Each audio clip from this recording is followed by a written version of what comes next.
Assalamualaikum warahmatullahi wabarakatuh. Mohon izin untuk memperkenalkan diri. Nama saya Wendy Saputra, NIM 02 11 21 127 dari Program Studi Teknologi Mekanisasi Pertanian tingkat 1 Politeknik Pembangunan Pertanian Bogor.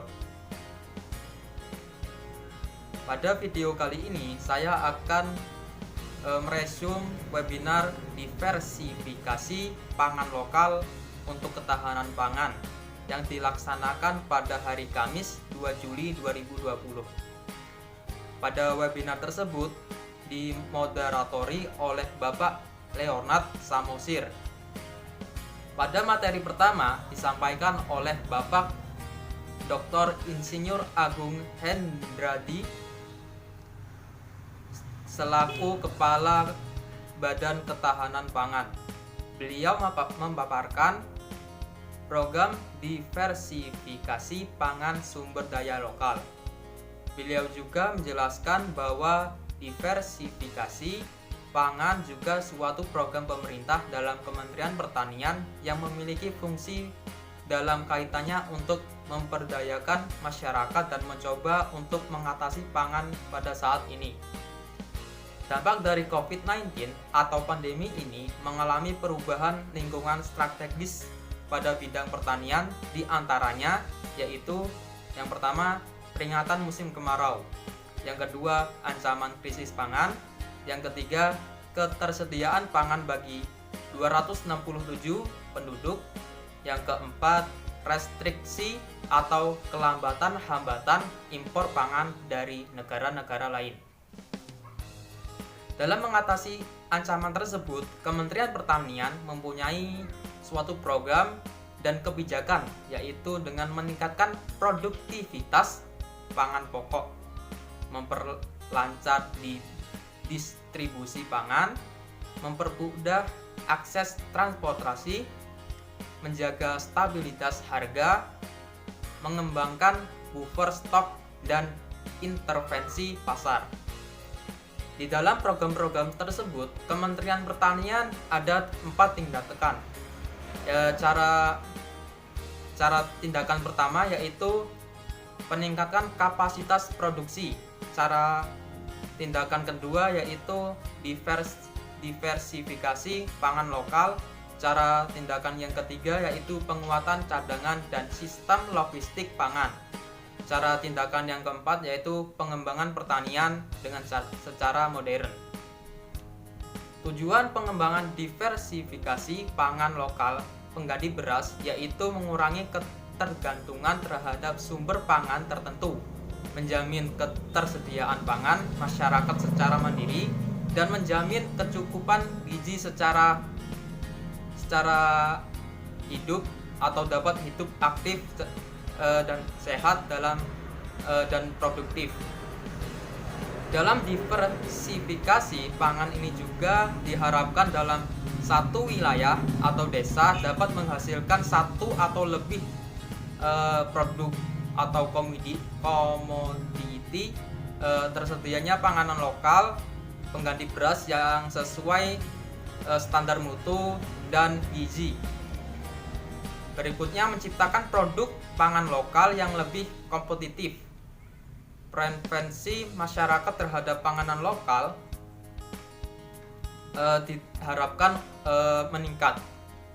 Pada materi kedua disampaikan oleh Dr. Haji Andi Akmal Fasludin SPMM sebagai anggota DPR RI. Beliau memaparkan ada beberapa hal dalam membangun keamanan pangan saat pandemi.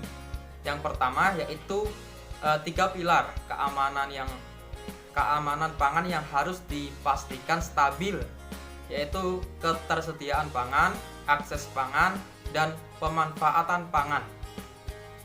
Yang kedua yaitu menjaga aktivitas pekerja tani, dan yang ketiga yang terakhir ada memperbaiki data secara valid.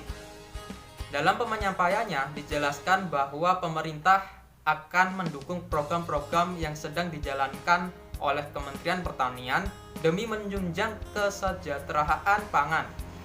Ada 4 hal yang harus dikuatkan dalam sektor pertanian, yaitu dengan menjadi benteng perekonomian negara. Yang pertama yaitu membumikan inovasi pertanian. Kedua, untuk melindungi dan memberdayakan petani lokal. Yang ketiga, untuk perlindungan terhadap lahan pertanian berkelanjutan. Yang keempat, untuk memaksimalkan produksi pangan dalam negeri. Untuk pemateri 3 yang disampaikan oleh Bapak Suharyo Husen selaku Ketua Masyarakat Singkong Indonesia. Beliau juga memaparkan bahwa pangan lokal menjadi kekuatan nasional, antara lain singkong. Singkong merupakan salah satu komoditi yang memiliki nilai plus, yaitu memiliki manfaat yang sehat bagi tubuh dan mudah ditanam di mana-mana. Bapak Suryo Husen juga mengharapkan komoditas singkong juga dapat berperan dalam diversifikasi pangan pengganti beras tersebut. Dalam penyampaiannya, itu juga dijelaskan bahwa pihaknya sudah mengusulkan kepada pemerintah bahwa singkong harus ditetapkan juga sebagai komoditas strategis nasional agar petani singkong bisa merasakan betul sentuhan bantuan dari pemerintah untuk meningkatkan produksi singkong seperti padi, jagung, dan kedelai yang sudah baik.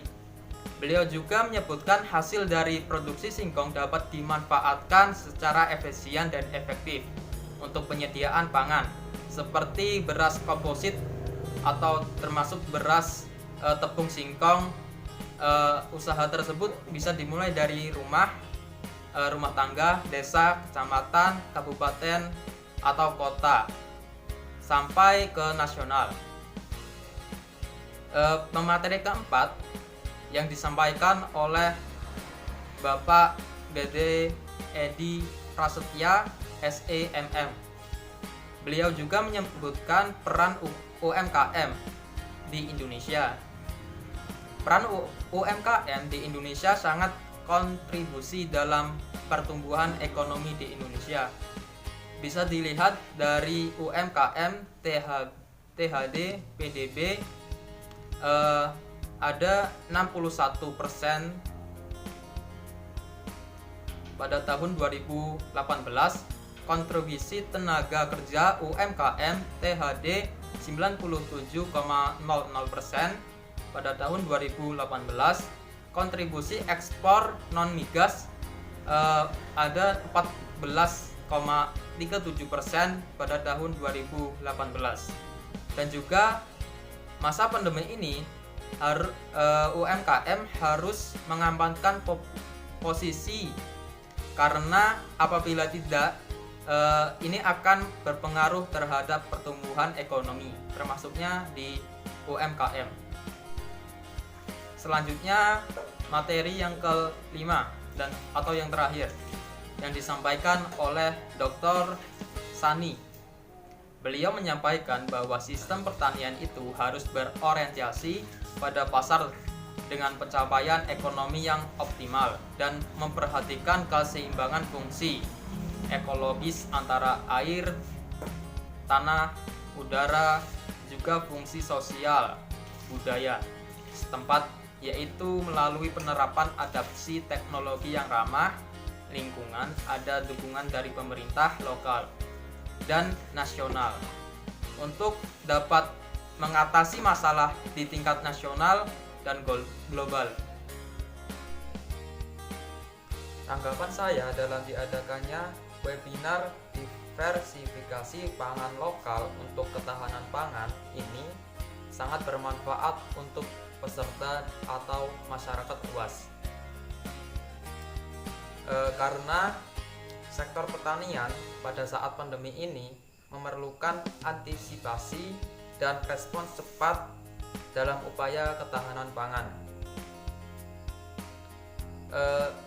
Semoga peserta dan masyarakat bisa mengambil informasi yang telah disampaikan dengan baik dan diharapkan untuk mengambil makna dari webinar tersebut. Baik, itu saja mungkin resume dari webinar diversifikasi pangan lokal untuk ketahanan pangan. Sekian dan terima kasih. Jika ada kesalahan kata atau ucapan saya mohon maaf. Akhirul kalam, wassalamualaikum warahmatullahi wabarakatuh.